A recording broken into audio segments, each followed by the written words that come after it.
existe un mundo mejor. Quédate a disfrutarlo, que juntos somos un montón. Y a ese montón que juntos somos, ya saben que si dejamos de estar juntos no somos más este montón, le proponemos a partir de este momento nuestro cotidiano ejercicio de radio. Nos encuadramos, nos ponemos en el lugar y a partir de este momento disparamos nuestra propuesta. Sí, la radio, como decía Bonafini, al fin y al cabo de las cosas, es un asunto que nos funciona en el teatro de la mente. ¿No podemos combinar por un rato nuestras respectivas imaginaciones? Si lo hacemos, si estamos conectados, tal vez podamos presumir que juntos emprendemos un vuelo. Y no para evadirnos de la realidad que está allí y nos rodea, sino para poder mirarla desde una perspectiva distinta. Así que si ustedes tienen a bien, ajustamos nuestros y vuestros cinturones y comenzamos nuestro viaje de hoy. Quizás cuando arribemos a las 16, en la continuidad de la radio será tiempo de otras ideas y de otros programas, estemos todos un poco más livianos. Marina Lesser, ¿cómo le va? Muy buenas tardes. Muy buenas tardes, Carlos Polimeni, Pablo Hacker, el equipo, Charlie, Rodri. ¿Cómo andan todos y la audiencia que ya está conectada al stream? Hoy tengo un peinado muy voluminoso. Bien, pero hay otro montón de gente que no ve ni el peinado ni nada porque está escuchando la radio como corresponde y a todas y todos le damos siempre la más cordial de las bienvenidas. ¿Qué dice, señor Pablo Hacker? ¿Cómo le va? Muy bien, soy don Carlos Polimeni. Hola, Marina. Hola, mira, estamos todos en Composé, todos juegan Es con que todos. nos llegó el memo a todos. Sí, ¿no? Dress code, mirá, estamos todos combinados. ¿Viste que empieza a pasar en los grupos que de repente hay coordinaciones no verbales y que suceden? Empatía de colores, dice usted. Algo sucede. A mí me Puede pasa ser. con Polimeni que yo digo palabras en el día de ayer y cuando Polimeni está hablando usa las mismas palabras que usé en el día anterior. Eso es muy polémico que pasa, ¿eh? ¿Polémico Porque no te lo había dicho. o llamativo? Llamativo, polémico quiero decir que me genera controversia, que digo, ¿cómo hace para saber los términos o conceptos que usé en el día 24 horas antes para decirlos 24 horas después? Es como el teléfono cuando decís me quiero comprar un sillón y de repente abrís y hay publicidades de sillones. Claro. Bueno, no, pero eso es el algoritmo, que nos escucha, nos lee y nos propone lo que nosotros antes le hemos sugerido con nuestra verbalidad o con nuestra búsqueda, ¿eh? Sí. Eso no tengamos duda. Ahora, eso funciona así. Ahora también existen las inducciones. Si quieren después les hago un truco al respecto, un pequeño truco para que podamos ver si funciona acá.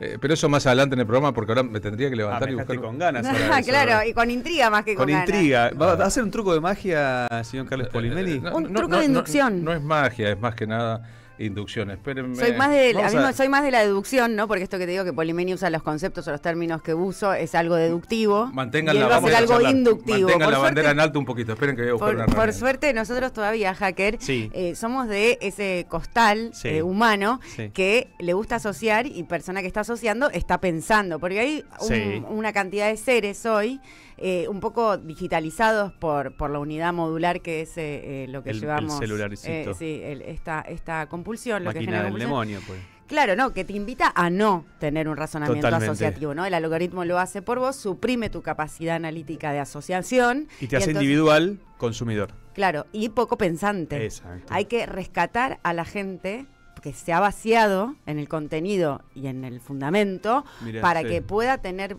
de nuevo esa capacidad asociativa y salga de la alienación. Mira, te cuento un dato. Hace poquito, Irina Sternik, que es muy buena periodista de tecnología, buena. nos contó que en su newsletter, que se los recomiendo, que ya cerca del 60% de lo que circula en Internet está escrito por la IA. Ajá. Entonces empieza a pasar que hay textos normalizados, o sea, que tienen un mismo estilo, o sea, que el ser humano ya casi no está en Internet. Es fuerte porque estamos leyendo y releyendo cosas que al fin y al cabo dejamos de tener control y deja de haber humanidad, alma, y hay cada vez más individualidad y menos conexión y, como decís vos, intuición. A ver Por eso, la cohesión, si ¿no? puedo probar esto. Ayúdenme ustedes. A ¿no? ver. Se trata de que ustedes me respondan rápidamente, ¿no? Vale. Básicamente. Le voy a preguntar a usted, Marina Lesser, pero rápido, contésteme.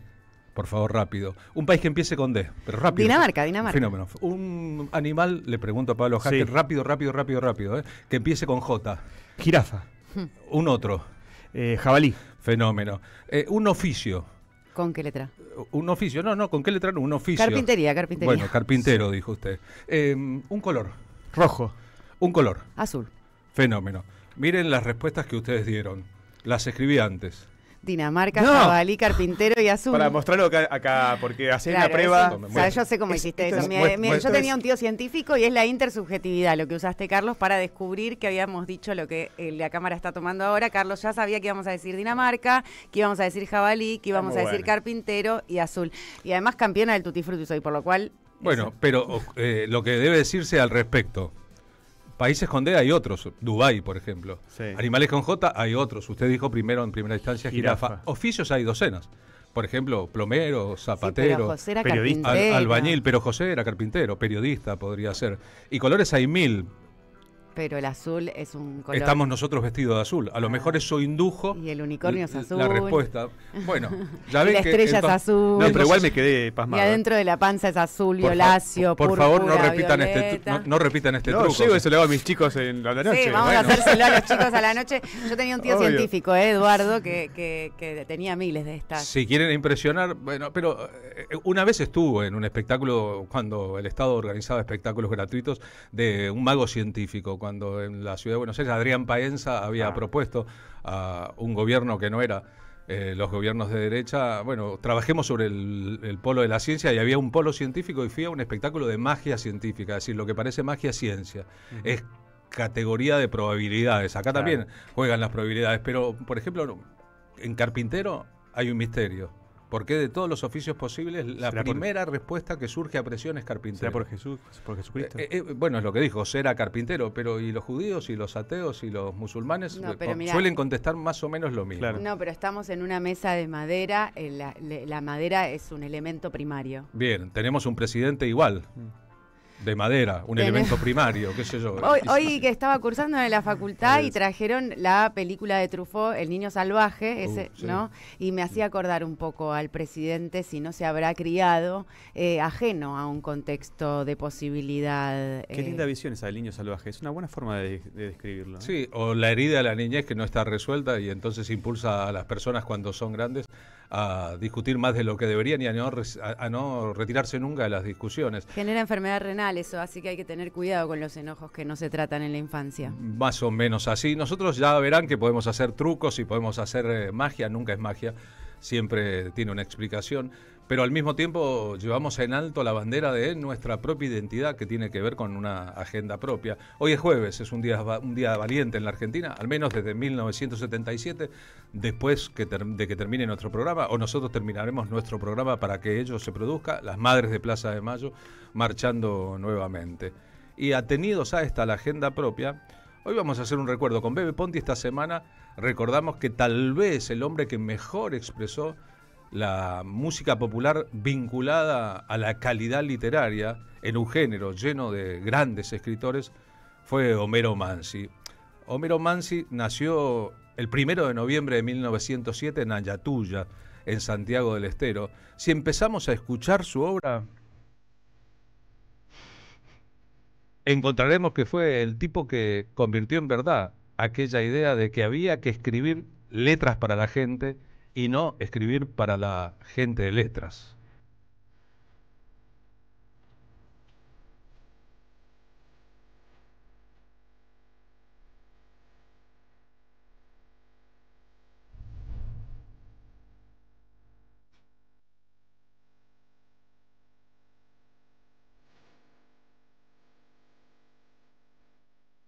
Poeta de un pueblito de Santiago del Estero que vino con su madre a Buenos Aires, estudió aquí, vivió en los barrios del sur, tuvo al respecto una conciencia clara y vio la transición de Buenos Aires hacia la gran ciudad, cuando en Buenos Aires en los barrios todavía había olor a campo.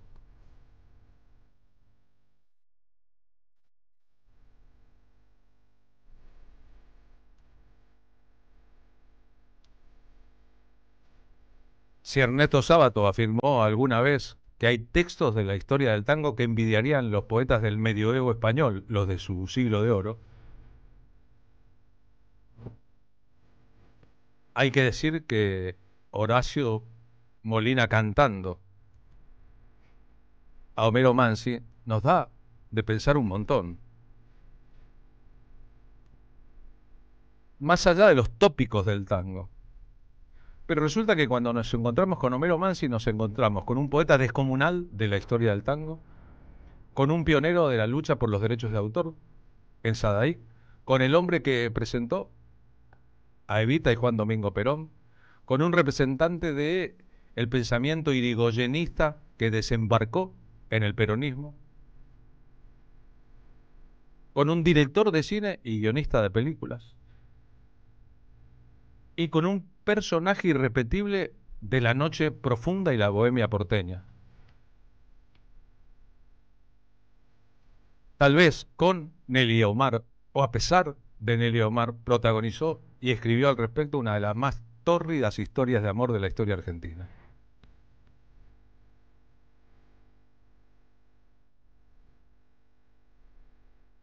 Para los amigos era el Barba, y vivió tan poquitito, se lo devoró tan rápidamente un cáncer, que a veces es dable pensar que hizo todo lo que hizo en tan poco tiempo porque quizás presentía que su vida sería corta, y corta fue su vida.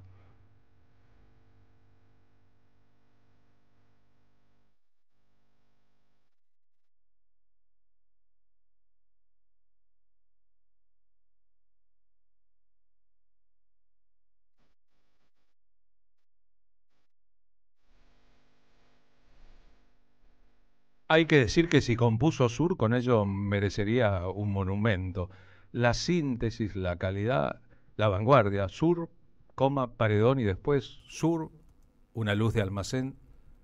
Es un prodigio a la hora de expresar en palabras, de poner en palabras sentimientos y paisajes. Le interesaba mucho el asunto del paisaje, de las calles, de las lunas, del suburbio. Roberto Goyeneche hablando sobre Homero Mansi con el maestro de radio Antonio Carrizo. ¿Cómo era Mansi a quien trataste, conociste, a quien dedicamos el capítulo de hoy? Conocí sí, pero no hablamos mucho, ni fueron varias veces. O sea, no era amigo, no éramos amigos porque... ¿Cómo podés decir de Catunga, Claro, de Pichuco? como de Pichuco, de Catunga, O de Enrique Cadica, Caplón, de Enrique, claro. No.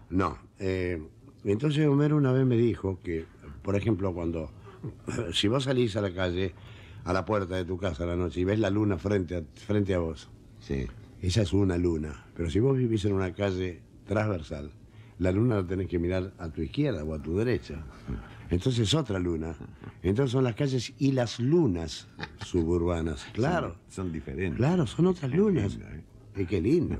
Pero a él se le puede haber ocurrido eso porque era un monstruo. Era también como Catunga, amigo del boliche y de la noche. Sí, pero no, tenía otra edad. Por ejemplo, Catunga era, por ejemplo, como, ¿cómo te puedo explicar? Era más joven de lo que parecía.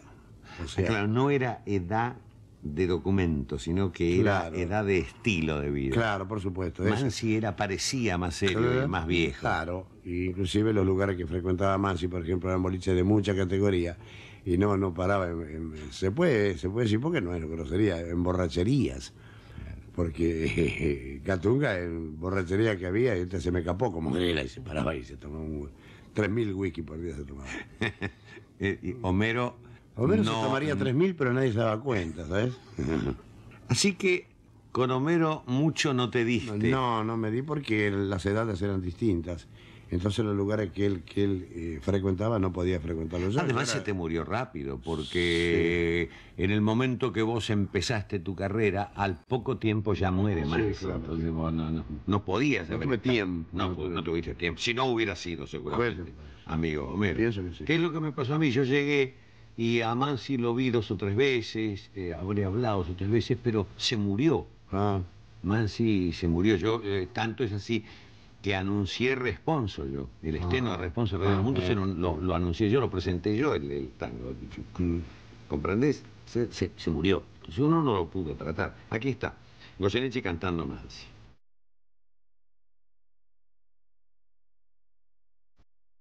Bueno,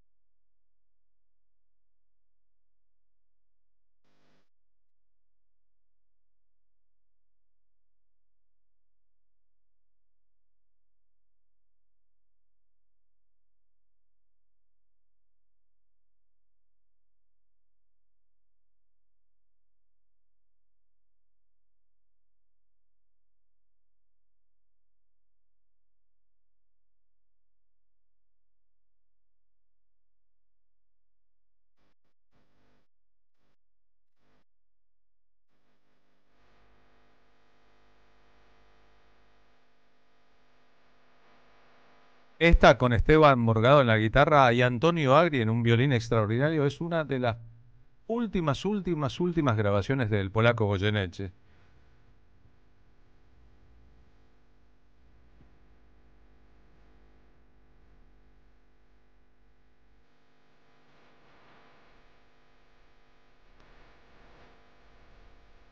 De tal manera que la historia del viejo ciego parece a veces la historia de Goyeneche despidiéndose de la vida.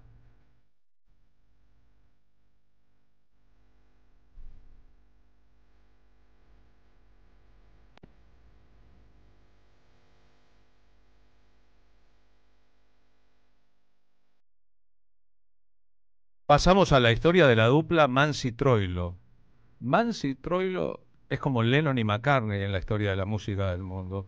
Es una dupla que, aunque trabajó poco en este caso, dejó para siempre una marca. Aníbal Troilo sobre el Barba. La mitad de mi corazón. Su amigo. Mi hermano. Y contento porque hoy se le hace justicia a un hombre de letras que hizo del cine y de la canción una cosa muy importante. ¿Qué recuerdo de él? Bueno, un día que vinieron con Cátulo Castillo a hacer empanadas en mi casa. Y entonces dejaron la harina hasta en las arañas. Y se puso un pijama mío que lo tuve que tirar. Del aceite y la harina que tenía. Era mejor escribiendo, ¿cierto, Homero, que cocinando? Y queriendo.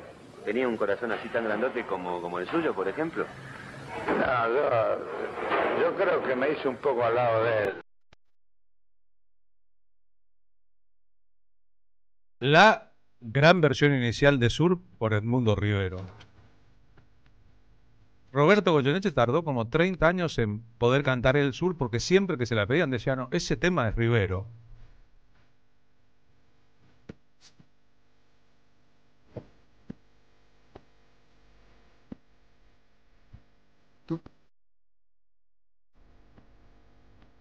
A estos nombres no hay que recordarlos con el aliento de la tragedia rondando. Murieron temprano, Mansi y Troilo temprano en sus propias vidas, como Discépolo. Sufrieron en parte el hostigamiento, sobre todo Discépolo y Mansi, de haberse proclamado peronistas durante el primer periodo de gobierno peronista en la Argentina. Pero dejaron un legado tan grande, en muchos rubros, está claro, que vale la pena recordarlos con cariño, sintiéndolo personas de su época que además se divirtieron y llevaron adelante vidas llenas de alternativas amorosas extraordinarias. Tal vez el alcohol de Catunga era Grisel, tal vez el alcohol de Homero era Nelly, pero le legaron a la historia de la música de la canción argentina una enorme cantidad de elementos que flotan en el viento. Estamos compartiendo en el streaming una foto en que ahí están el Barba, Mansi, Discépolo y Troilo. Por supuesto, de noche, en el centro, cenando, pensando qué haremos después, si dormiremos o no, cómo volveremos, a dónde hay que volver.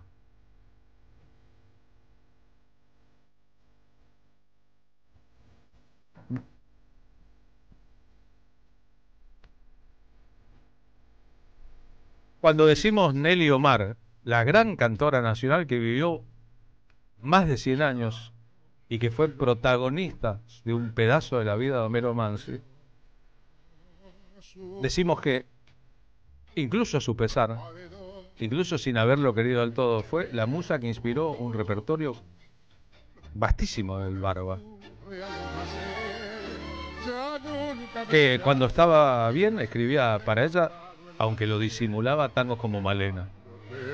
Cuando estaba bien, seguro, pero extrañaba y a distancia. Escribió la letra en México, de gira. Estaba casada con otro, Mansi siempre estuvo casada con otra y él le llamaba insistentemente y ella le colgó el teléfono y dijo, mire, no me llame más. Mansi compuso Fuimos.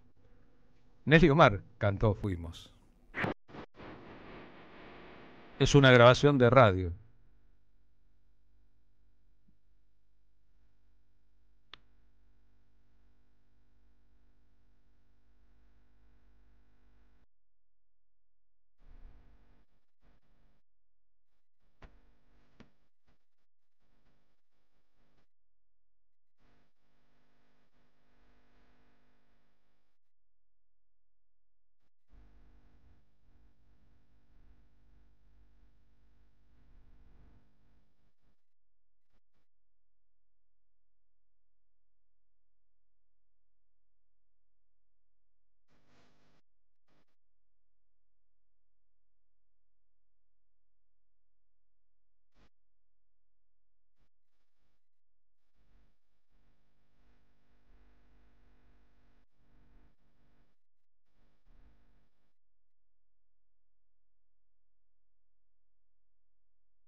Escuchamos la secuencia ahora.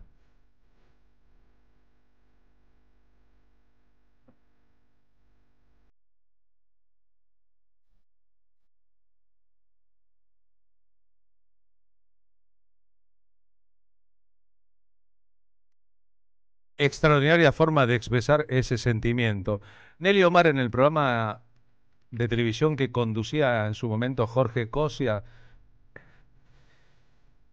junto a Eduardo Valdés o Jorge Schusen, el Café de las Ideas, se anima a preguntarle a Nelly Omar sobre su presencia en la obra de Mansi y surge una revelación. También en Sur está una hora temprana respecto a las otras, la figura del amor imposible. Porque yo cuando abandoné todo, mi casa, le dejé a mi suegra todo, me fui a vivir a esa casa, a ese departamento, porque yo nunca ni conviví, nunca tuve ninguna cosa con Mansi. Él me golpeaba la ventana para que yo le abriera, a lo mejor para traerme, qué sé yo, un paquete de caramelo, cualquier cosa, y después se mandaba a mudar. Entonces dice, y mi amor, y tu ventana. Todo ha muerto. Claro, no, y mi amor, el de él. Sí. Y tu ventana, porque él golpeaba para que yo la abriera. Perdón, y tu ventana, todo ha muerto, claro, ya lo sé, claro, o sea, porque usted no le daba... Claro, exacto, ahí está la palabra. Me lo trajo un día a mi casa con la letra del último organito, en el año 48 fue. Entonces me dice, por favor Nelly, este tango pasáselo a Rivero, el tango Sur, pasáselo a Rivero, porque yo le dije que ya está listo, qué sé yo. Entonces yo agarré un día el teléfono y le paso a Rivero el tango. Si ustedes observan, fíjense que Rivero lo único que hace mal es cambiar la letra que dice, y mi amor en tu ventana, dice Rivero, y él ahí se equivocó porque era y tu ventana. Entonces, pero después canta toda la forma, el fiato, todo lo hace como yo se lo pasé, pero nunca Rivero dijo que yo se lo había pasado. Y finalmente la historia de Malena. Pasado de tragos en un cabaret mexicano mirando una cantante de gira con un actor Francisco Petrone, Mansi escribe pensando en Nelly Omar, la que canta el tango como ninguna y en cada verso pone su corazón. Y le manda por correo a un amigo músico, un músico importante, de Mare, la letra. Vuelve a Buenos Aires y de Mare no ha escrito todavía la música para Malena, le cambia unos versos. Y hasta el fin de su vida temprano como fin, Mansi no dice una palabra. Tampoco Nelly Omar dice una palabra respecto a esto, es más, lo niega. Cuando muere la esposa de Homero Mansi, la viuda, Nelly Omar se contacta con el biógrafo de Mansi, con Horacio Salas, y le dice, bueno, es hora de que yo cuente la verdad. La verdad es que Malena soy yo.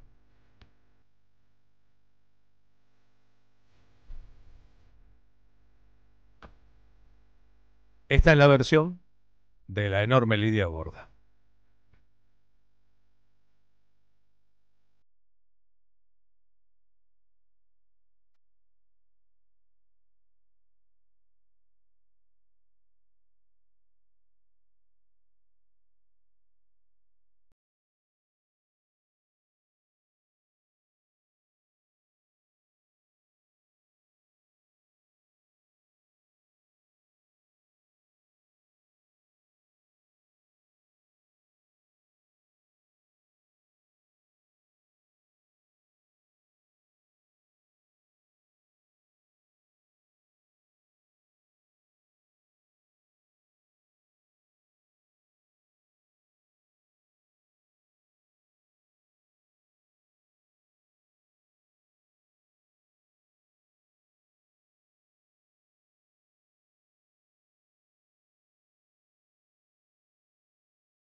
de Plaza de Mayo. Y más adelante en el programa, Marina Glesser, ¿qué nos va a proponer? ¿Qué nos propondrá, quería decir? Les propondré conversar sobre la función estreno de La Danza del Impacto, que va a suceder el 4 de noviembre, este lunes próximo a las 20, en el Centro Cultural 25 de Mayo, ahí por Villa Urquiza, en Triunvirato 4444. La Danza del Impacto es la nueva película de Camila Toker, que es directora, que es actriz, que es guionista, que se formó como actriz con Ricardo Bartis, que hizo como su carrera de directora en la Universidad del Cine. Y bueno, y nos ofrece esta película experimental, de cine experimental, que reconstruye a través del cine un espiritismo, la danza, el chamanismo, la muerte de su madre en un accidente de tren, utilizando la representación como forma de alcanzar lo intangible. Te quería contar, Carlos, que va a sucederse, como siempre, el Festival de Cine en Mar del Plata, y que la propuesta del sector cinematográfico que repudia las políticas de fomento, protección y promoción cultural a la realización audiovisual de esta gestión de gobierno, propone un festival paralelo que se llama Contracampo, que salió hoy en la difusión y comunicación. Este festival Contracampo va a contar con proyecciones, no sé si voy a poder ir a presentar La Ruptura, así que no sé si voy a estar, pero este Contracampo es un hecho cultural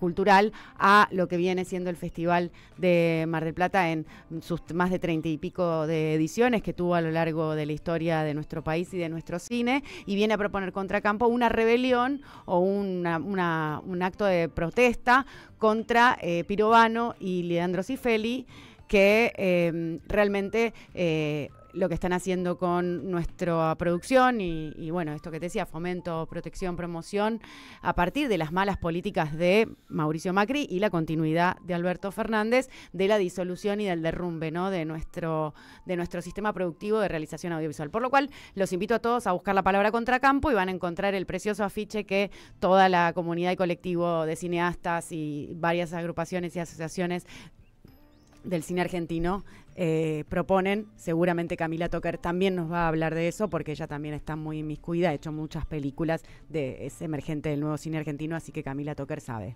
Bien, es bueno no quedarse solamente en el diagnóstico, sino pasar a hacer cosas que tengan que ver con la acción. Por otra parte, esa sala, la del 25 de mayo en Villa Urquiza, es en sí mismo un ejemplo de que se puede. Era un teatro histórico de la Ciudad de Buenos Aires, donde cantó Gardel en su época, que estaba completamente abandonado a su suerte, y la lucha de la Asamblea del Barrio de Villa Urquiza ayudó a rescatarlo en la crisis del 2001, a ponerlo en valor y a que hoy sea, si se quiere, un monumento a la cultura nacional. Es una sala extraordinaria, hermosa en un barrio del norte de la Ciudad de Buenos Aires, que básicamente trabaja con el público de la zona, pero al que vale la pena alguna vez en la vida ir, ¿no? Y darse cuenta. El teatro es de la comunidad barrial, sí, la comunidad vecinal que se agrupó y se asoció en grupo para un objetivo mayor. No es de uno que hizo esto para ni mucho menos, ¿no? Es para todos, en función de una experiencia colectiva, ¿no? Y eso funciona con el apoyo del gobierno de la ciudad desde siempre, que se vio obligado por la lucha de los vecinos a no hacerse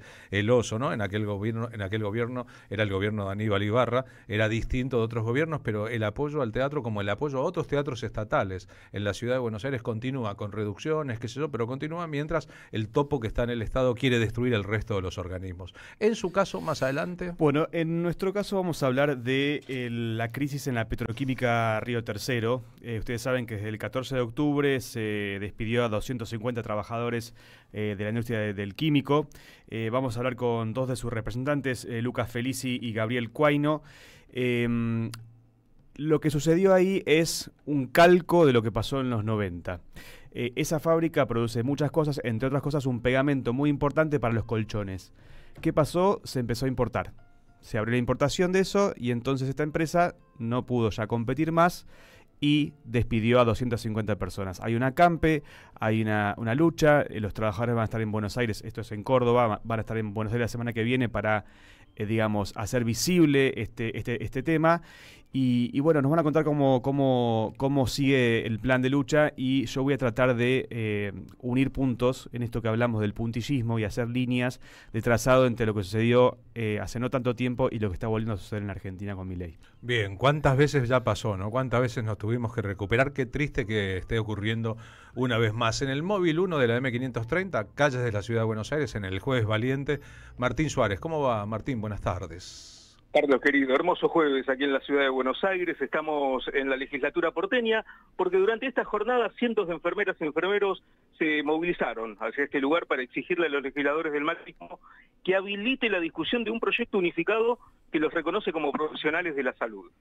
Es un proyecto, escuchen bien esto porque es algo histórico, aliados al macrismo, aliados de aquí, de la ciudad de Buenos Aires al PRO, junto con el Frente de Izquierda, con Unión por la Patria y con un subsector de la propia Libertad Avanza, donde está Ramiro Marra, firmaron un proyecto unificado que los reconoce definitivamente como profesionales de la salud a todos los enfermeros y enfermeras, licenciados en enfermería que desde hace años vienen luchando para ser reincorporados a la Ley 6035, que es aquel proyecto de ley del arretismo que se sancionó solamente con los votos del oficialismo y que los excluía de la carrera profesional, ¿no? Uno a veces se pone a pensar, ¿cómo que un enfermero no es un profesional de la salud?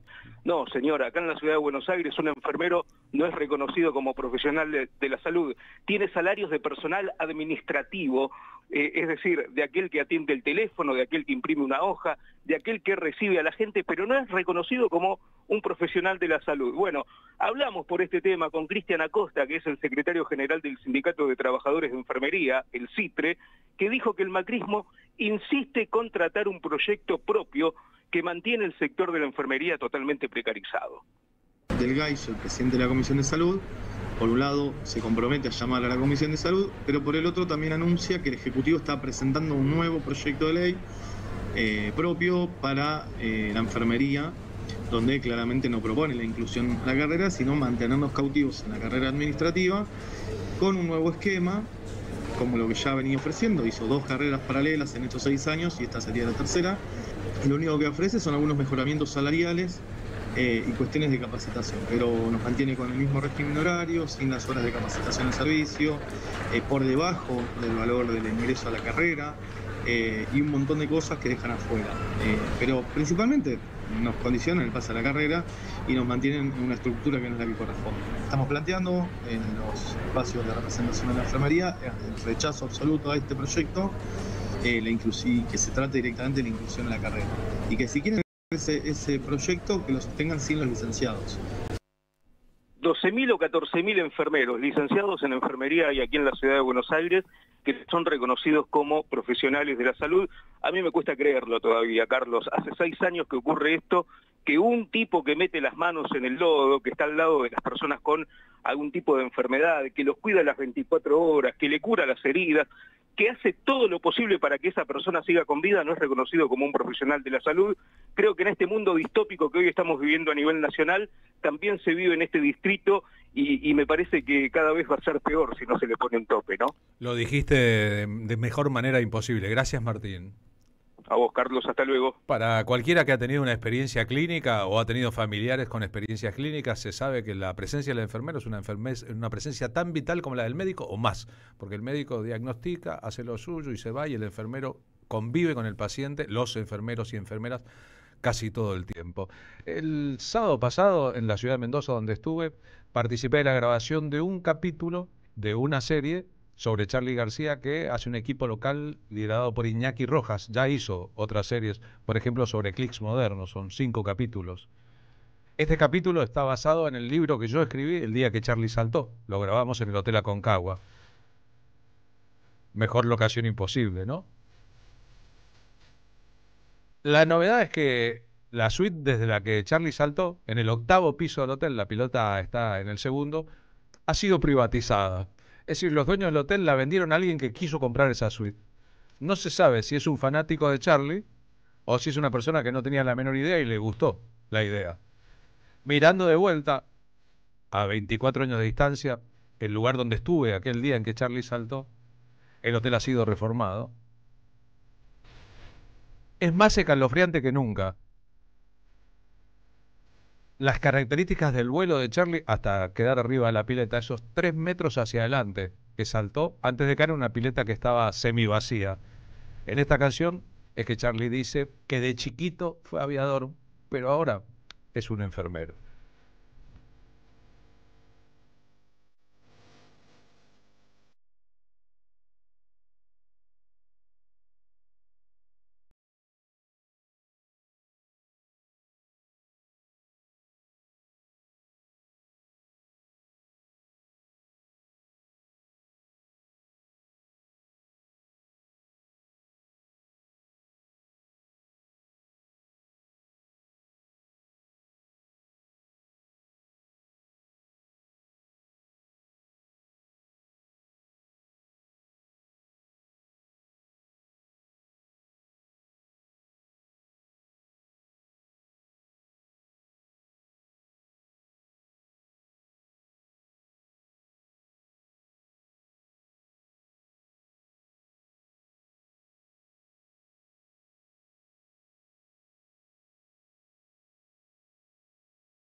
De fogón. El Tata está cumpliendo 60 años de trayectoria. ¿Venís a festejarlo con nosotros? El 17 de noviembre en el Teatro Margarita Xirgu, Chacabuco 875, San Telmo. Entradas anticipadas con descuento en Passline. Invita AM530. Somos radio. Que lo mismo vive a monte si le niegan el galpón. Somos Radio AM530. Alimentos cooperativos. Producción y comercialización de productos cooperativos y de agricultura familiar. Envíos a todo el país. Por pedido, envía tu mensaje al 11 34 31 2928. Seguinos en Instagram como @alimentos cooperativos. Necesitamos la energía para vivir. Aprendamos a cuidarla. Ingresa en edenor.com/consumo. Seguí nuestros consejos para disminuir tu consumo y ahorrar en tu factura. Seamos conscientes. Valoremos la energía. Edenor, 30 años de energía argentina en evolución. Somos Radio AM530. La tarde de la radio es con Carlos Polimeni. AM530. Somos Radio. Y a las 14:48, Pablo Hacker tiene vía libre. Bueno, les adelantábamos hace un ratito lo que está pasando en Córdoba con Petroquímica Río Tercero. Brevemente, antes de presentar a nuestros invitados que están conectados por Zoom desde Córdoba, les voy a contar algunos datitos de la década del 90 y después hagan cada uno, el oyente, el ejercicio de pensar el hoy. En los 90 la década arrancó con una desocupación del 6-7%, terminó en el 16% y tuvo picos en el año 98 del 20% de desocupación. Cerraron miles de empresas, hubo grandes grupos como el Excel Group, el SEI, que compraban empresas a mansalva por poca plata. Y fue una etapa en la que se perdieron cientos de miles de puestos de trabajo. Incluso hay voces de lo que no se pueden decir que sean pobre gente, como por ejemplo Luis Pagani, presidente del Grupo Arcor, que dijo fue una pésima etapa para los empresarios. Hizo un mea culpa en una charla que dio hace unos años con el Grupo Perfil, y él decía, parecía que entrábamos con todo, pero al final el balance no fue positivo, sobre todo para las empresas del sector de alimentación, porque muchas pasaron a manos de multinacionales. Claro, recordemos que se inventó un operatorio del Grupo Excel, por ejemplo, que consistía en tomar fondos de los jubilados estadounidenses que andan dando vueltas por el mundo para buscar inversiones de corto impacto y de rápidas ganancias, y con ese dinero de jubilados estadounidenses se compraron empresas importantes de Argentina. Recuerdo a Musimundo, por ejemplo. Exactamente. Recuerdo a la más famosa de las marcas de chocolate. Helados.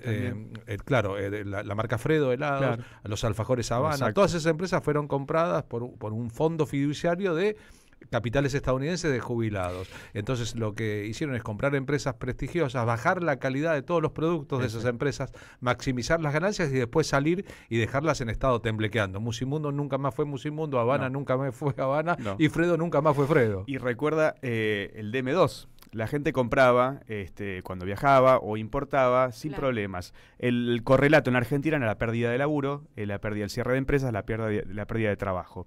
Bueno, el 14 de octubre la Petroquímica de Río Tercero cesanteó, echó a 250 personas que trabajan en el sindicato de químicos. Ellos producen un montón de productos nacionales, pero la empresa decidió discontinuar el disocianato de tolueno, el TDI, que es un elemento, un pegamento que permite fabricar colchones, que es fundamental para la industria nacional. ¿Por qué? Porque se abrió la importación y entonces es mucho más barato para el empresario traerlo de afuera. Porque además son los excedentes de producción de otros países que financian la exportación, es decir, como le sobra, le pagan el flete o el transporte a los productos y entonces son más baratos que los productos locales, porque los productos locales en rigor tienen que cumplir con las leyes sociales de la Argentina, entre otras cosas. Bueno, y entonces los trabajadores están en una campe en la puerta de la fábrica y vamos a conversar con ellos vía Zoom. Son Lucas Felici y Gabriel Cuaino, son secretarios gremiales del gremio de los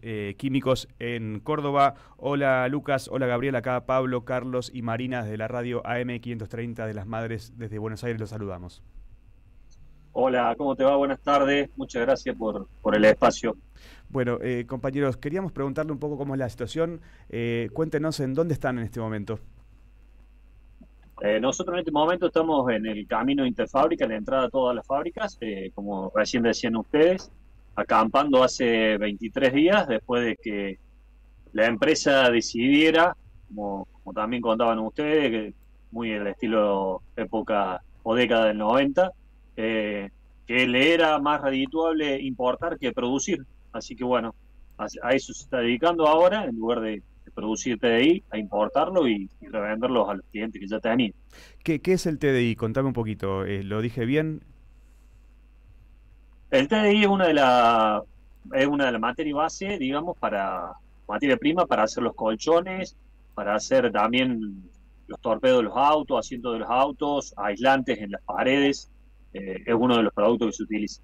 Bien, y ahora entiendo que por las políticas del presidente Milei, este producto empezó a importarse y por lo tanto la empresa petroquímica Río Tercero decide echar a 250 trabajadores. Sí, buenas tardes, compañero. La verdad nos tomó sorpresivo la situación, ¿no? Nos sorprendió a todos. Son 250 trabajadores, entre trabajadores directos e indirectos. Nosotros tenemos 130 compañeros y compañeras químicos despedidos. Hay 65 trabajadores de la UOCRA también que fueron despedidos de la empresa. Y agregarle que Fabricaciones Militares del Estado tiene una relación muy también directa con la empresa petroquímica. El 90% de la producción del nítrico que realizaba Fabricaciones Militares lo consumía petroquímica, así que también hay entre 80 y 100 retiros voluntarios en Fabricaciones Militares, así que estamos hablando de 250 trabajadores en una ciudad de 45.000 habitantes. Exactamente, esa iba mi pregunta. Es un número enorme ya de por sí, pero en una ciudad como Río Tercero, con 45.000 habitantes, el impacto es fuertísimo. Digamos, esto es no solamente las familias que se quedan sin trabajo, sino además todos los trabajos ligados a esa, digamos, a esa capacidad adquisitiva que le da el salario, que también se ve afectado. Claro, digamos, para la ciudad es dinero que ingresa desde afuera, porque obviamente todo lo que se produce acá se vende, ya sea acá en la Argentina o en algún país limítrofe, era todo dinero que ingresaba, y como bien decías vos, no es solamente, digamos, el salario que pierden los trabajadores, como decía acá Lucas, 250 trabajadores, sino, bueno, el efecto cascada que produce en varias pymes que también trabajan para la empresa. Y bueno, calculamos que el impacto para la ciudad, al ser tan pequeña, va a ser bastante grande. La petroquímica es parte del grupo Vitali, ¿no? Sí. Que es el ex grupo Piero. Exactamente. Bien, ¿y qué les dice, digamos, la patronal? ¿Qué les comenta con respecto a esto? ¿Hay una instancia de diálogo? ¿Ustedes están en situación, digamos, de lucha constante? ¿Hay alguna línea abierta o no hay ninguna chance de conversar nada con ellos? Mira, hoy no hay diálogo. En realidad la empresa se manejó muy mal desde el inicio del conflicto. Nosotros estábamos transcurriendo en un tiempo donde teníamos un procedimiento preventivo de crisis acordado con la empresa despidió a los trabajadores dentro del procedimiento preventivo de crisis, violentando las garantías, ¿no?, que te da este procedimiento, porque el acuerdo era sin despidos. Realizó una maniobra para vaciar la fábrica, le puso un candado y bueno, y ahí empezamos, ¿no?, con el tema del ministerio. En las audiencias que llevamos adelante, que fueron 3, ellos no pudieron básicamente presentar nada que indicara que tenían una crisis económica. Solamente hay un giro comercial, solamente plantean que les conviene importar y dejar de fabricar después de 40 años, ¿no? Vale decirlo también que esta empresa hace 40 años que está instalada en Río Tercero. El Ministerio de Trabajo de Córdoba dictaminó la nulidad de los despidos. Deberíamos haber ingresado hace ya un día a fábrica porque tienen un fallo en contra del Ministerio de Trabajo, el cual no acataron y obviamente están en desobediencia desde ese lugar también. Así que nosotros vamos a seguir en la lucha, obviamente, no nos queda otra que seguir acompañando a los compañeros y a las compañeras en esta situación, pero lamentablemente también se deja entrever, ¿no?, el empoderamiento que tienen los empresarios hoy con un gobierno nacional que claramente le permite que hagan lo que quieran, ¿no? Tal como decís, porque si me decís que 40 años de resistencia, pasaron los 90, pasaron la dictadura, Milei logró hacer algo que hasta ahora no se había podido hacer, que es reducir los puestos de trabajo. Sí, exactamente.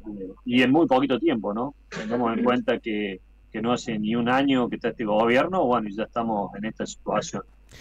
Sabemos también que Petroquímica no es la única. También tenemos otras empresas en Río Tercero que están en la misma situación y obviamente todo el país, ¿no? Agravándose esto desde nuestra óptica de una manera muy rápida, mucho más rápida al menos de lo que nosotros esperábamos. Mucho más violenta. Lucas, una última pregunta.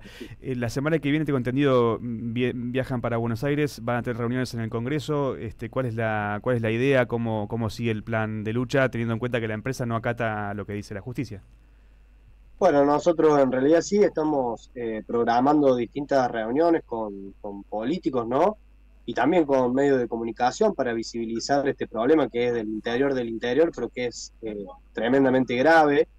Vale decir también que está totalmente relacionado con el conflicto que están llevando adelante los compañeros en Santa Fe de la Down, porque las dos empresas son las dos empresas que garantizaban el espumado en la Argentina. O sea, se ha sacado directamente de la industria argentina la espuma, el espumado, por lo cual, bueno, creemos que esto va a tener consecuencias más graves, porque entendemos que también van a empezar a importar los colchones y ahí caerá la industria del colchón también en algún momento. Nosotros tenemos pensado tocar todas las puertas que sean necesarias, porque también sabemos que esta es una decisión política y que una lapicera puede cambiar la historia, ¿no?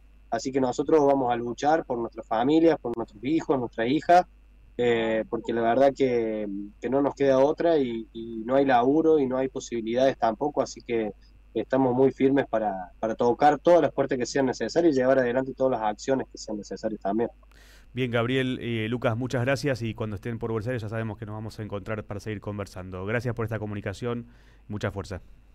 Gracias, y bueno, a disposición de ustedes, gracias por visibilizar el conflicto, que eso es muy importante para nosotros.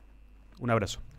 En Río Tercero, ¿no? Una ciudad muy connotada. Hablaste recién de menemismo. En 1995, el 3 de noviembre, estalló la fábrica militar de Río Tercero. Murieron 7 personas, más de 300 heridos y un daño a la salud mental de la población muy elevado. La justicia tardó mucho tiempo en investigar. Hace 10 años, en 2014, el Tribunal Oral Federal de Córdoba número 2 dictó la sentencia sobre el caso, condenando a 4 altos funcionarios de la empresa estatal Fabricaciones Militares, acaban de nombrarla nuestros entrevistados, todos ellos ingenieros y militares retirados, a penas de 13 y 10 años de prisión por el delito de estrago doloso intencional agravado por la muerte de personas. ¿Por qué estas personas que fueron juzgadas y condenadas hicieron explotar a propósito una fábrica militar? El tribunal concluyó también por unanimidad y con plena certeza que el móvil de la explosión fue el encubrimiento del contrabando de armas a Ecuador y Croacia realizado entre 1991 y 1995 con la anuencia de Carlos Menem y uno de los hombres más poderosos de su gobierno, Carlos Cobham. Parece increíble, esta semana lanzaron en Buenos Aires la agrupación Carlos Menem con Zulemita y Cobham como figuras principales. En aquella época era la primera de la izquierda, la radio de las madres. Ahora somos radio. A la radio de las madres le abrazamos entre todas y todos. Tu aporte económico es muy importante para seguir creciendo. Defendamos la memoria, un legado cargado de futuro. Súmate a este proyecto colectivo. Construyamos comunidad. Entrá a am530somosradio.com y elegí la mejor opción. AM530 Somos Comunidad. Y somos mucho más que radio. Buscamos la verdad siempre. Cuenta DNI es el mejor amigo del bonaerense. Porque podés pagar tus servicios. Porque tenés beneficios en comercios adheridos. Y también podés transferir plata a quien quieras. Cuenta DNI. ¿Por qué tantos guaus? Ah, claro. Porque todo lo que tienes es bien guau, ¿no?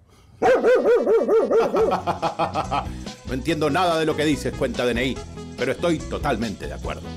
Cuenta DNI, el mejor amigo del bonaerense. Mientras trabajas, puede estar apostando, aunque no lo veamos. Pasa. Empecemos por conversar.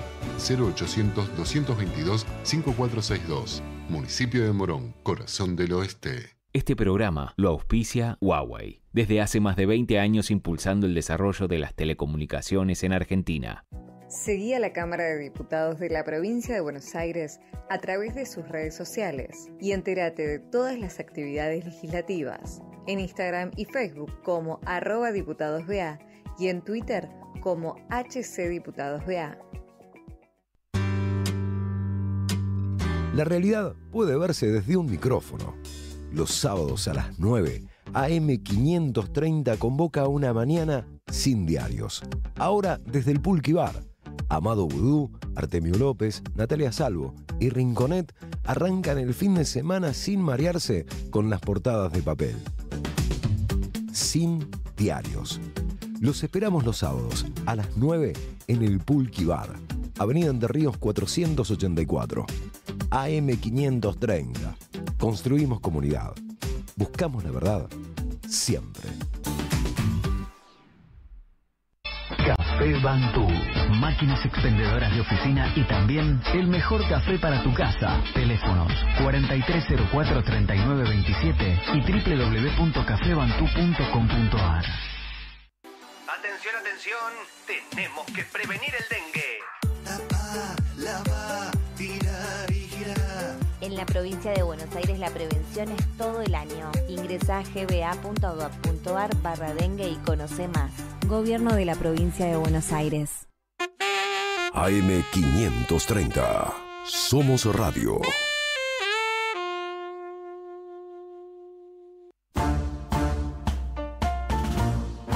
Las tardecitas con Polimeni tienen ese no sé qué. ¿Viste?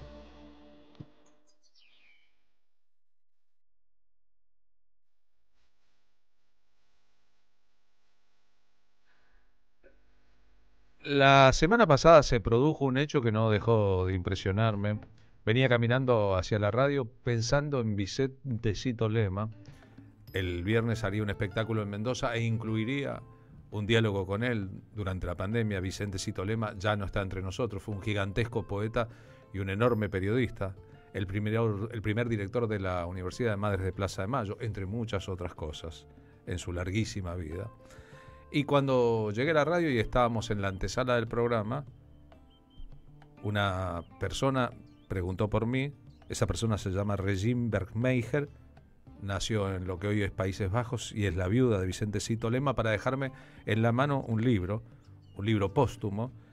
Es un libro póstumo que relata la relación con Jacobo Fichmann, el poeta encerrado en el Borda, del que fue, si se quiere, discípulo, amigo, mentor y difusor el propio Vicente Lema. Hoy hay un encuentro de poetas, hoy 31 de octubre a las 20:30 en el Teatro Astratrilce, Massa 177, en cuyo marco va a estar súper presente la figura de Vicente Lema. Regín, Carlos Polimeni te saluda. ¿Cómo va? Buenas tardes.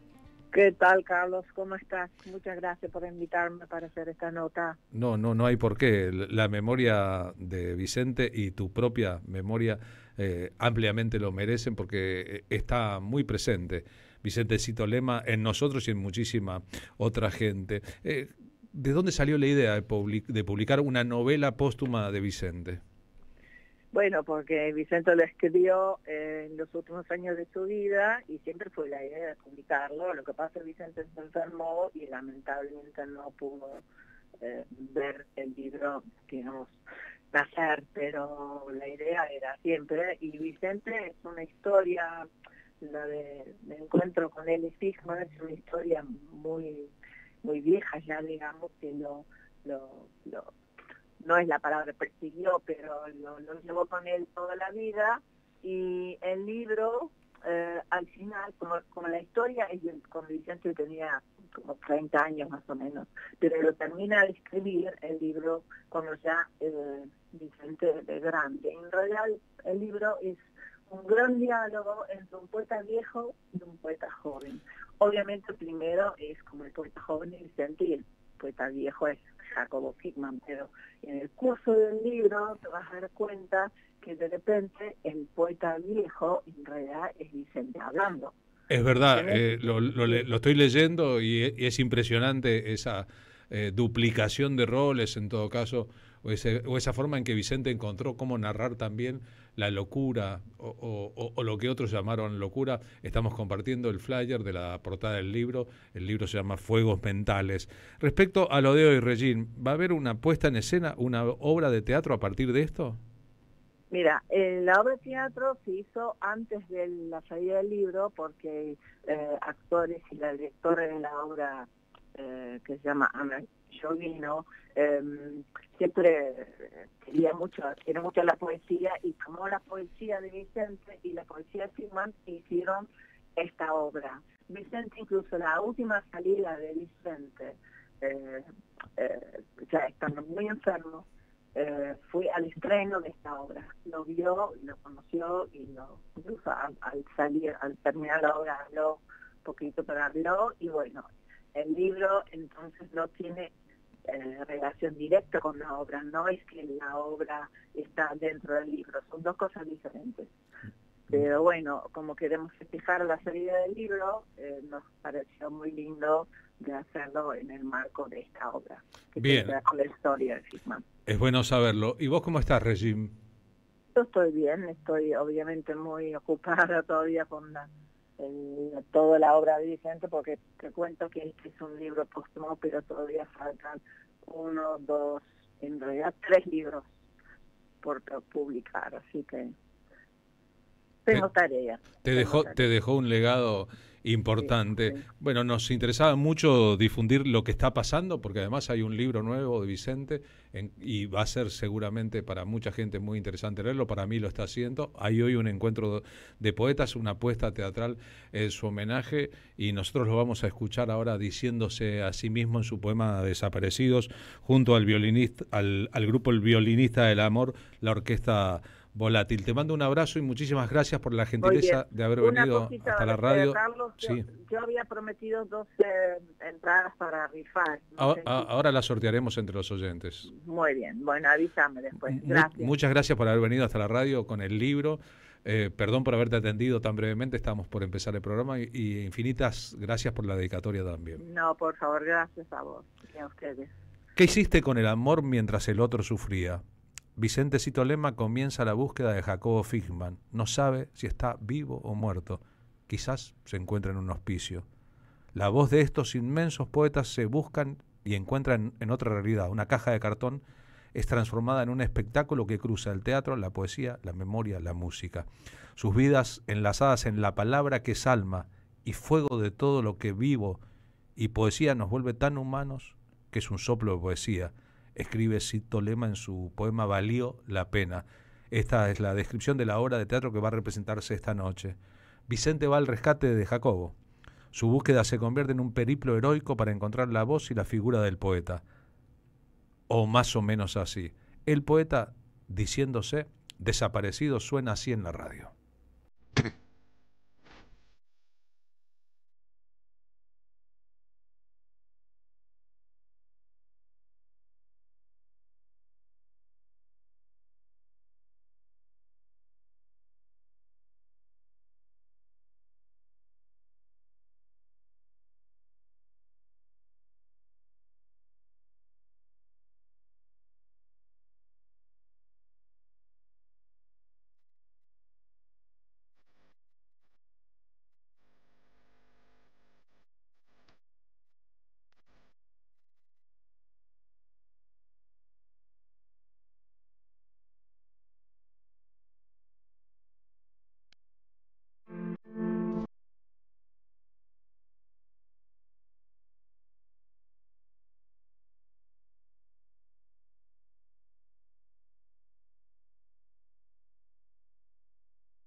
Deja tu mensaje en nuestra línea de oyentes de WhatsApp 11 3200 0530. Protege tu motor con nuestra gama de filtros de aceite, aire y combustible. Prix, líder en filtros. Prix, rendimiento superior. La vida y la obra de Atahualpa Yupanqui expresan de modo inigualable el misterio de la vida humana como un camino. Caminos en la noche, sendas interiores en Atahualpa Yupanqui, de Carlos Otero. Hermanitos del mundo, apaguen tarde su lámpara. Caminos en la noche, de Carlos Otero, disponible en todas las librerías. Ediciones Sicus, la buena lectura ilumina.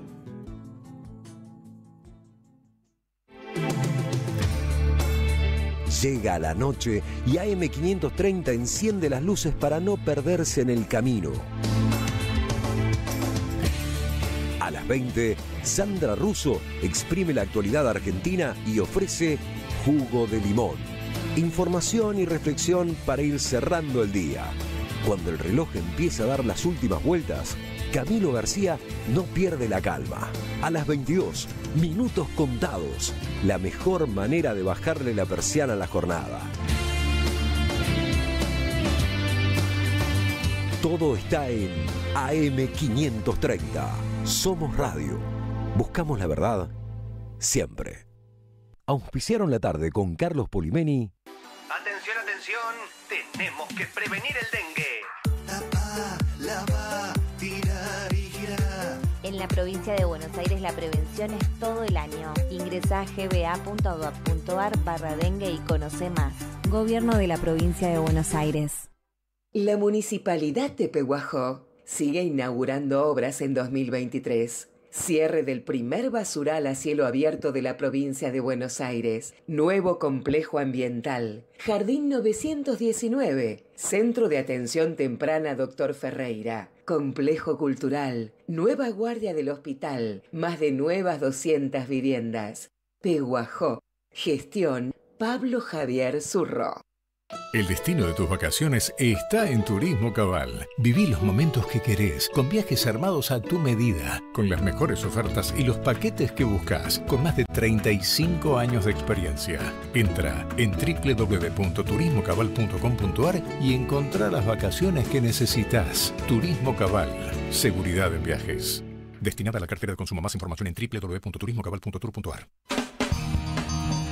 Somos Radio. AM530. Paren el mundo, me quiero bajar. Estoy haciendo cosas importantes. Estoy escuchando radio. 15 y 20, rápidamente informamos que Graciela de Froesta, DNI terminado en 400, se ganó las entradas para ir a ver esta noche el homenaje a Vicente Citolema. Lo hacemos rápido porque hay un montón de gente que escribió y nosotros procedemos a hacer el sorteo para que sigan escuchando. Gracias a todos los que participaron. Graciela, que disfrutes esta noche en Alta Trilce, en Hasta Trilce, en la calle Massa 177. Lindo nombre, nombre poético. Hasta Trilce, César Vallejo. ¿Qué le parece, señora, si procedemos con su nota? Señorita, por el momento, por supuesto que sí, le damos la bienvenida entonces a la directora argentina, realizadora audiovisual, actriz y guionista Camila Toker, que va a estar presentando en el Centro Cultural 25 de Mayo, el 4 de noviembre, a las 20 horas, su nueva película de estreno, La Danza del Impacto. Hola, Camila Toker, Marina Glesser y Carlos Polimeni, en la tarde con Carlos Polimeni. Desde AM530 te saludamos. ¿Cómo andás? ¿Cómo les va? Muchas gracias por invitarme. Muy contenta. En un contexto extraño, contenta. Contenta porque viene el estreno de esta nueva película tuya, que es un cine experimental, ¿no? Sí, señora. Y que, bueno, es una película que estuvo en el Bafisi, una película muy pequeñita, muy independiente, pero que el Bafisi le dio un empujón y ahora estamos armando la fecha de estreno y otras fechas, porque estamos haciendo como una banda de rock, fecha a fecha, acompañando la película. Así que bueno, nada, ahora mañana el 2, vamos a estar en Terror Córdoba, presentándola en la competencia nacional, y el 4 en el 25 de mayo, que es una sala espectacular, hermosa, y que ojalá se llene, porque es enorme. Muy, muy grande. Un poco de miedo. Le contamos a la audiencia que está saliendo por Zoom y que también se pueden acercar el 4 de noviembre a las 8 para hacerle el aguante a la danza del impacto. Camila Toker, sos una directora, actriz, con una trayectoria muy larga. Saliste un poco a la luz de todos nosotros allá por el nuevo cine argentino, que era un poco la consecuencia de las políticas neoliberales post-menemismo, ¿no? Y que surgió un nuevo cine argentino realista que con muy pocos recursos contaba con mucha metáfora y con una estética muy propia, algo disruptivo, pero crudo y real, ¿no? ¿Cómo ves hoy en esta coyuntura y en este contexto que te tiene contenta por tener ese teatro donde poder estrenar tu nueva película, digamos, la necesidad de estigmatizar, de vapulear, de tratar mal a nuestro cine nacional? No, yo creo que es un momento desesperante, es una pesadilla, pero bueno, no solamente para nuestra industria, aunque a nuestra industria la apuntan con saña, pero bueno, creo que es un contexto donde se le está apuntando a cualquier situación de pensamiento, reflexión, cultura, educación, industria también. Entonces quiero decir como que forma parte esta agresividad, este desmantelamiento de nuestra industria, con un plan mayor que implica el desmantelamiento del Estado total, de financiando cosas que son vitales en nuestra cultura y nuestro país, como la educación pública, las universidades, etcétera. Entiendo esto que decís, porque es algo que venimos reproduciendo bastante en el programa desde hace un par de años que estamos acá y ya nos veníamos venir este modelo, si se quiere, son modelos en disputa, pero a la que apuntaba la pregunta, que bueno, que esto es muy destructivo y que se entiende, digamos, que no invierten, y hablabas de industria, y recién hacía una columna nuestro compañero sobre la apertura indiscriminada de importaciones y lo difícil que está producir, ¿no? Porque no sé si hay una industria de cine nacional, pero sí había un desarrollo en potencial hacia un crecimiento que se proyectaba mayor antes de que viniera este derrumbe o esta debacle, ¿no? En ese sentido, te has formado como actriz y has caminado en estos últimos 20 años de los 40 que tiene la democracia. Por eso te preguntaba un poco para que la gente entienda cuál es la diferencia entre poder estrenar una película en este contexto o con una promoción, una protección, una política de exhibición y de distribución del cine nacional, ¿no? Protegiendo. Por supuesto que esta es una, digamos, no tenemos ningún tipo de apoyo, no hemos tenido tampoco. Quiero hacer una disquisición acá porque esta es una película independiente y entonces pareciera, bueno, fue hecha más allá del instituto y entonces hay un cine que se hace además, y es real.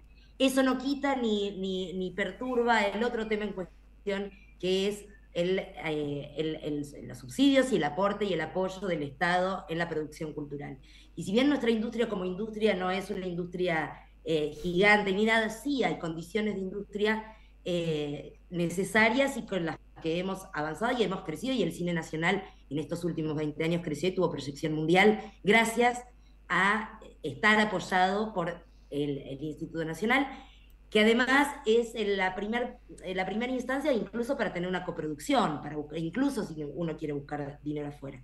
El cine independiente, más allá del Instituto Nacional y más allá de las políticas públicas, es otra pata y tiene que ver con las voces diferentes que pueden aparecer en el cine y que a veces por un sistema de producción o un sistema o una estética determinada o una cuestión de esto de lo experimental, igual estarían por fuera de un sistema mayor. Pero es para que la idea es que convivan, no que se culminen. No, bueno, claro, cuanto mayor pluralidad o diversidad, más enriquecido, porque nos enriquecemos en la diferencia, no en el igualarnos, ¿no? Exacto.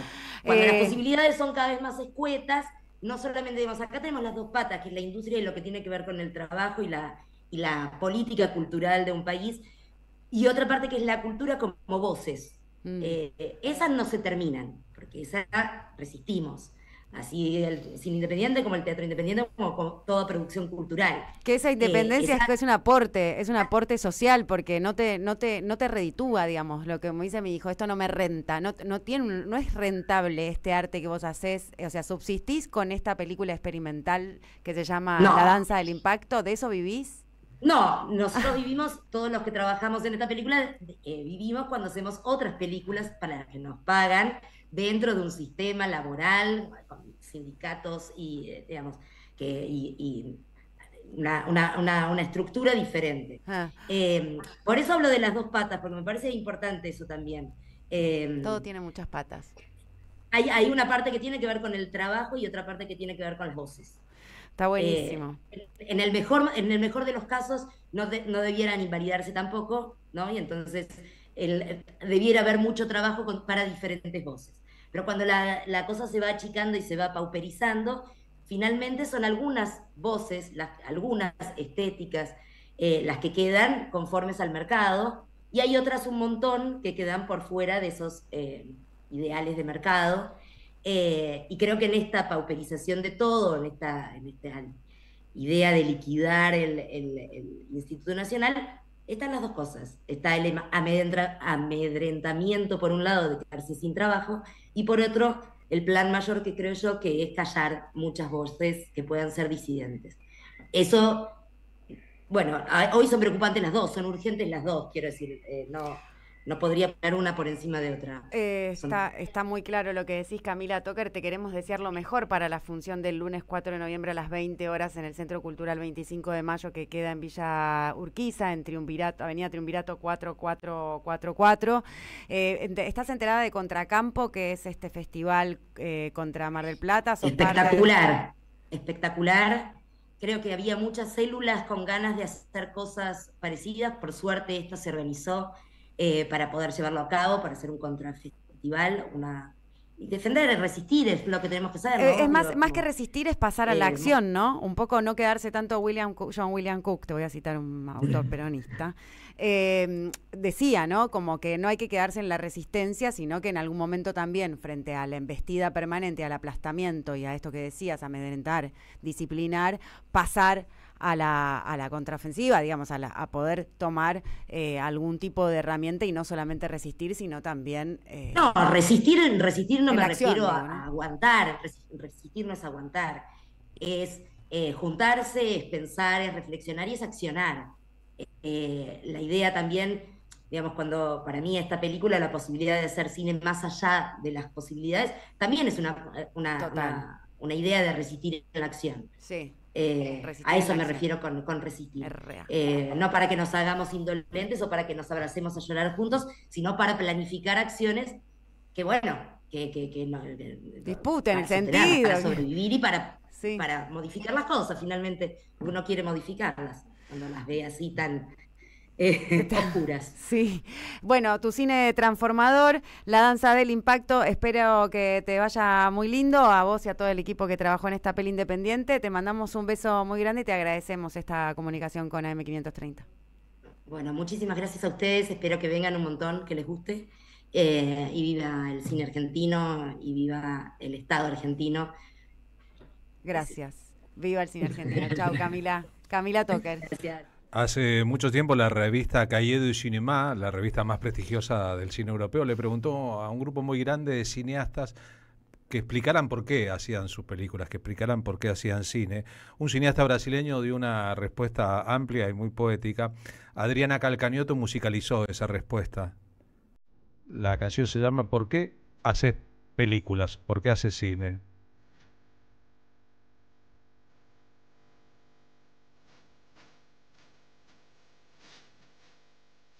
Para espantar a los imbéciles, para no ser aplaudido después de secuencias de pecho.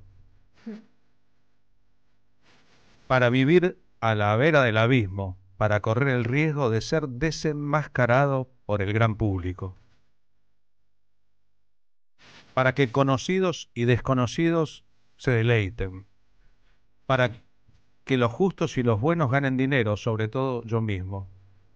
Porque de otro modo la vida no vale la pena.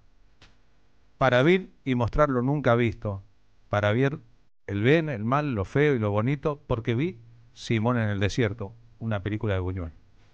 Para insultar a los arrogantes y poderosos cuando se quedan como cachorros dentro del agua en la oscuridad del cine. Para ser estafado en mis derechos de autor.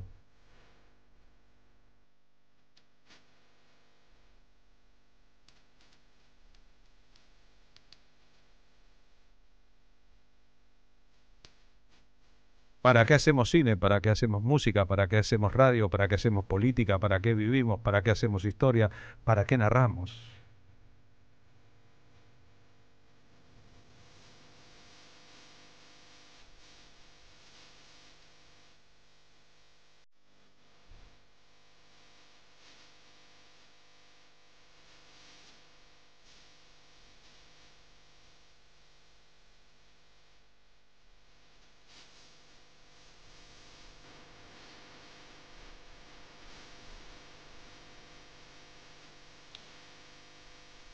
Cuando concluya nuestro programa, o nosotros concluiremos nuestro programa cuando eso comience, empezará la marcha 2429 de Madres de Plaza de Mayo. Demetrio Iramaín, Sandra Russo, Daniel Catalano y Carmen Arias harán uso de la palabra en este jueves valiente con calor en la ciudad de Buenos Aires.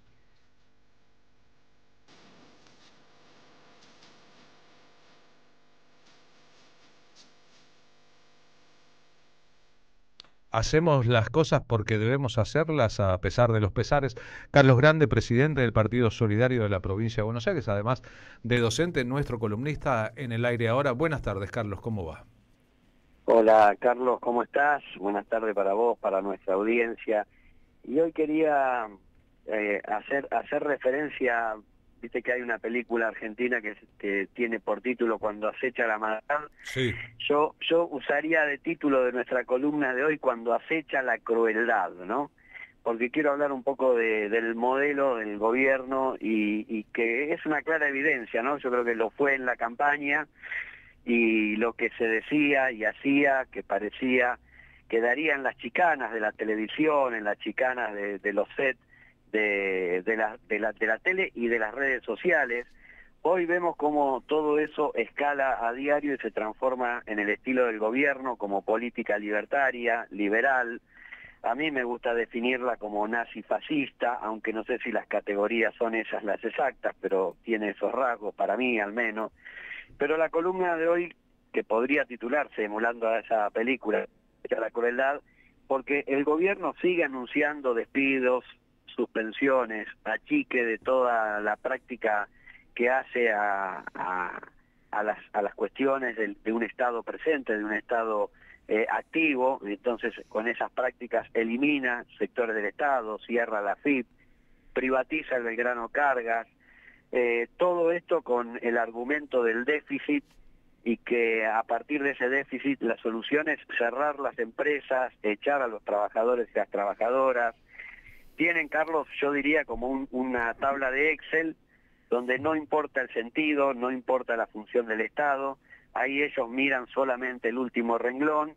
Es como también lo hizo el macrismo, ¿no? Y yo me acuerdo ahí, por ejemplo, una referencia que lo que pasaba con las escuelas de las islas, las escuelas rurales que cerraron en la época de Vidal en la provincia de Buenos Aires, y el macrismo, que claramente, bueno, había 3 alumnos, 5 alumnos, una maestra, bueno, gasto, y así piensan estos, los socios del poder, ven a las cosas como gastos, y entonces, bueno, cuando la última línea del Excel no da, cierran, ¿no? Lo vemos con esa nueva embestida que hay ahora con Aerolíneas Argentinas.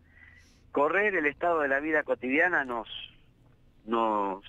ellos dicen que nos hacen mejores, ¿no? Pero yo creo que nos vuelve más individualistas, nos hace romper los lazos del tejido social, nos desordenan la vida, aumentan otros indicadores como el de la intolerancia, el de la inseguridad.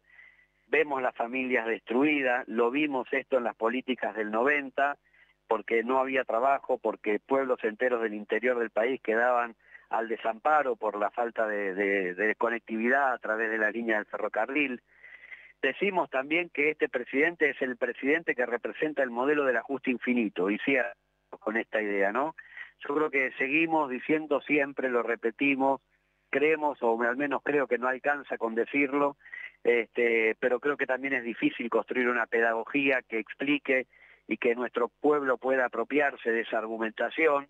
Lo que decimos que hay una confrontación entre dos, ¿no? Uno, el que promueve un Estado activo, el nuestro, promovemos un Estado activo, promovemos un Estado al servicio de la mayor distribución de los ingresos, de mayor inclusión de los sectores desprotegidos, mientras que por el otro lado, el otro modelo quiere un Estado mínimo que desatienda las necesidades de la mayoría de la población, que desarrolla a la vez aparatos represivos para controlar las protestas sociales y reprimir a la mayoría de nuestro pueblo. Bueno, esas tensiones están, sobre esas tensiones habrá que seguir trabajando, militando y poder construir nosotros, sí, la mayoría que le diga nunca más a este gobierno libertario. Ojalá que sea el nunca más para siempre. Muchísimas gracias, Carlos. Un abrazo grande. Un abrazo a todos por ahí.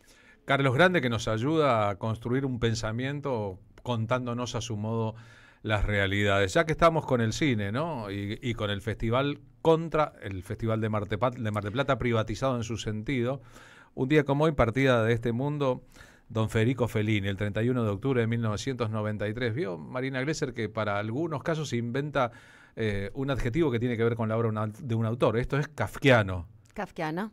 Esto sí. es almodovariano. Uh-huh. Se dice también esto es feliniano. Sí. Cuando todo se convierte en un grotesco. Mi amigo el Nene Ábalos, con el que estuve el viernes en Mendoza, una vez que estaba de gira con el grupo Marcama desde Italia, me llamó por teléfono desde Roma. Era una llamada con cobro revertido cuando eso existía. Y cuando me dijeron Nene Ábalos desde Roma, dije, sí, páseme la llamada. Y me dijo, Carlos, ¿qué? Estoy acá en el centro de Roma. Sí, ¿y qué pasa? Te quiero decir una cosa, Fellini no inventó nada. Roma es así, Roma es Fellini, la realidad italiana es como una película de Fellini, ¿no? Tal vez el que inventó el cine de autor en Europa, ¿no? No es que no existieran otros autores, es que con Fellini las películas empezaron a ser películas de Fellini, no de una estrella de cine, pese a que estaba Mastroianni ahí, por ejemplo, sino del director, la firma del director. En Hollywood, Casablanca era una película con Humphrey Bogart, ¿sí? O con Ingrid Bergman. ¿Quién es el director de Casablanca?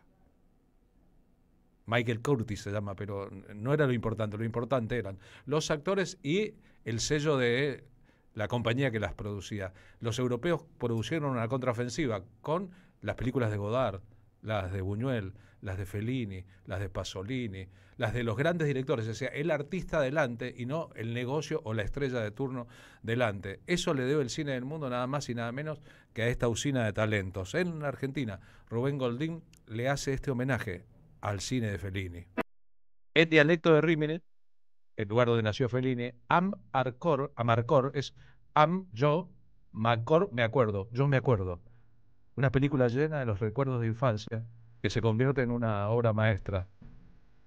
Argentina hoy está un poco felinesca, bastante grotesca.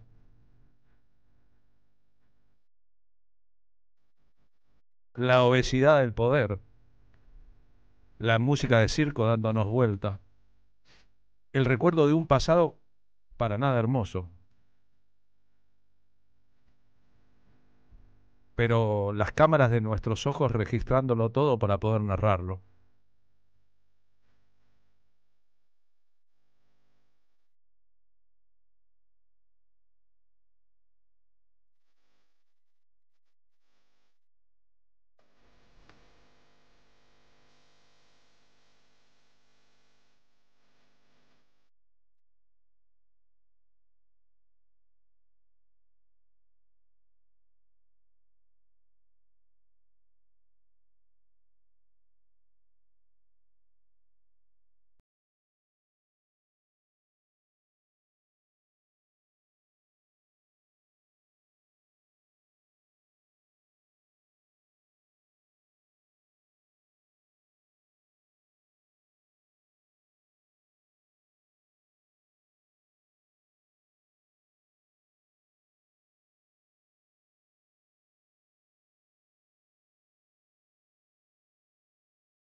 La utopía es una isla lejana. No llegaremos nunca hasta ahí. Pero qué lindo soñar que sí. 15:45, estamos cerrando hoy el día 31, el mes de octubre, empieza el mes 11, 12, quedan 60 días, 61 días para que termine el año. Este 2024 bastante incendiado para un montón de gente que la está pasando mal, que no está llegando a fin de mes y que está no pudiéndole dar de comer a veces a sus hijos, pero nosotros estamos acá, obviamente, proponiendo otro tipo de agendas para esa gente que necesita ir al cine y que no puede comprar una entrada de cine, porque también está bastante caro el cine, mañana aumenta todo, gas, agua, servicios, luz, todo, nafta. Sí. Les invito y regalamos 5 entradas para ir a ver La Danza del Impacto, esta película que estábamos promocionando de Camila Toker, que es el lunes 4 de noviembre a las 20 horas en el Centro Cultural 25 de Mayo, Triunvirato 4444. Los primeros que escriban, ¿no? Se llevan las 5 entradas. Nos quedan unos minutos en el programa, sí, con gusto. Las 5 entradas. Solo vale la pena ir, independientemente de que haya allí, para conocer ese monumento a la cultura nacional que es la sala de teatro, en este caso con la propuesta de una película. Esta noche, tengan claro todos, de 21 a 21:10 hay una propuesta de que hagamos un apagón de luz en protesta contra las políticas del gobierno y contra los aumentos de tarifa. Son 10 minutos de 21 a 21:10, no le cambian la vida a nadie. No hay que apagar la luz solamente, sino cortar el servicio en la casa, es decir, bajar el suministro de luz para que quede claro que hay un bajón importante de bajar consumo. Bajar la perilla de la térmica, como cuando salta. Bajar la térmica y apagar la luz. De que me salte la 10 minutos, pero eso es permanente, digo, esto es hoy, esta noche, de 21 a 21:10. Mientras nosotros estamos acá, Manu Chao está haciendo su segunda gira del año por la Argentina. Estuvo en febrero en Buenos Aires, en Córdoba y en Rosario, y esta noche toca en Corrientes. Hace 3 noches lo hizo en Gualeguaychú, en Entre Ríos. Y el 3 de noviembre tocará en Posadas. Está presentando su nuevo disco. Los grandes medios no le dan ni bola, es Manu Chao.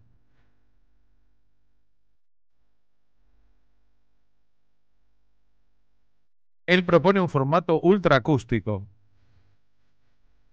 Y lleva 17 años sin publicar un disco, ¿eh?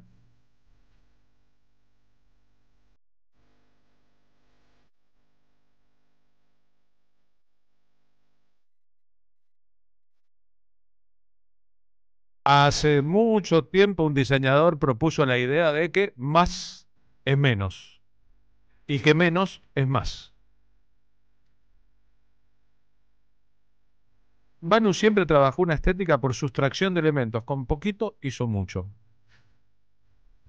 La rumba y el reggae como la banda de sonido de su vida. Y sobre eso músicos de la calle, contenidos ideológicos y la idea que desarrolla en este disco. Todos somos importantes. Para todos, todo. Y todos y cada uno de nosotros debe entender que la soledad es necesaria, pero la vida en comunidad obligatoria. ¿Puedo agregar algo a esto que decís? Todo lo que hacemos repercute en el otro. No está decidido nuestro comportamiento de lo que está al lado. Nadie está solo en este mundo. En este momento comienza una nueva marcha de Madres de Plaza de Mayo.